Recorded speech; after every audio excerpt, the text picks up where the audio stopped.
G'day mate, 40 here. So I was listening to Sean Spicer's podcast. He had on as a guest James Blair, who's Donald Trump's political director.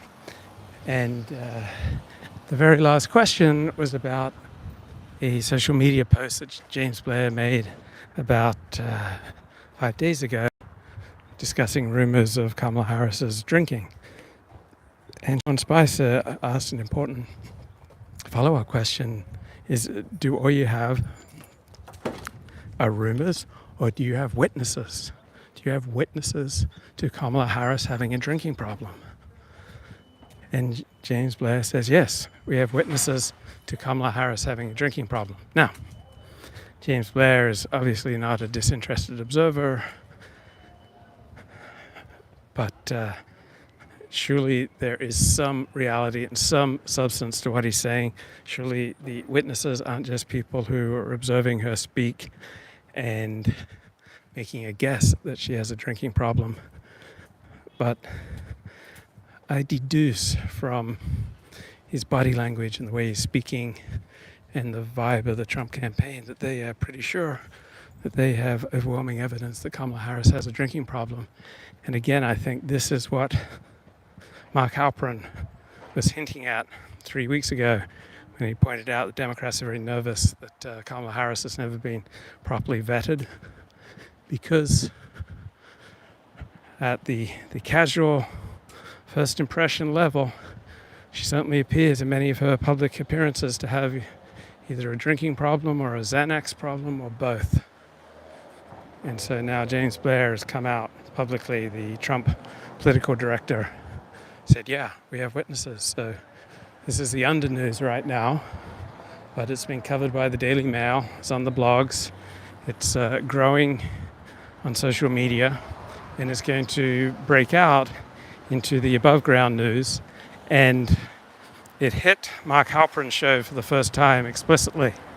So at the end of this morning's show, Mark Halperin promoted Sean Spicer's podcast and talked about Sean asking James Blair about rumors regarding Kamala Harris's drinking problem. So it's now out on the Mark Halperin show. Laura Loomer's hitting it repeatedly. So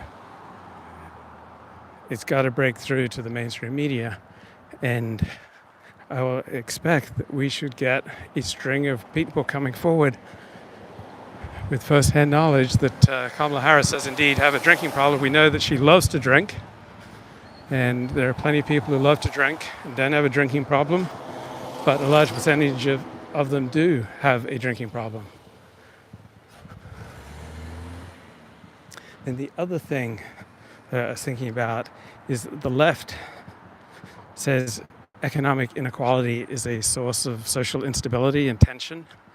So why wouldn't the left also admit that racial and ethnic and religious diversity is a source of tension and violence, right? They would seem to go together.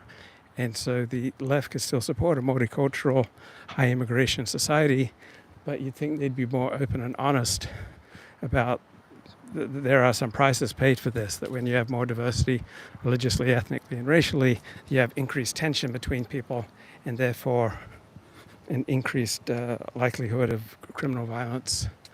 And does anyone on the left admit this? I guess Robert Putnam, the author of Bowling Alone, came out with a study 20 years ago admitting that he'd held back on the data for 20 years trying to figure out how to spin it. But obviously increased diversity reduces social trust. And when you have reduced social trust, you have reduced social cohesion, and therefore increased social tension, and therefore an increased likelihood of criminal violence. It just seems like such an obvious point that you would think the left would seize on it. But the number one political story I'm following is increasing chatter about Kamala Harris's drinking problem. It seems like the easiest explanatory variable with regard to her bizarre public appearances, and it matches with everything else we know about her. The high insecurity, right? The emptiness at her core, her inability to hold on to staff, the terrible way that she treats people, the terrible manager that she is. But whenever she goes off script, it's bizarre. And the way her team is managing her is very reminiscent about how you would manage an alcoholic. Right? This is how you would manage someone with a benzodiazepine addiction. Right? This is exactly how you'd manage someone with crippling addictions. You'd keep them to strictly scripted public appearances and reduce as much as possible her contact with outsiders, particularly the news media. Now, it's interesting that Kamala Harris wants to change the rules for the September 10 scheduled debate with ABC, where both candidates have their mics open at all times.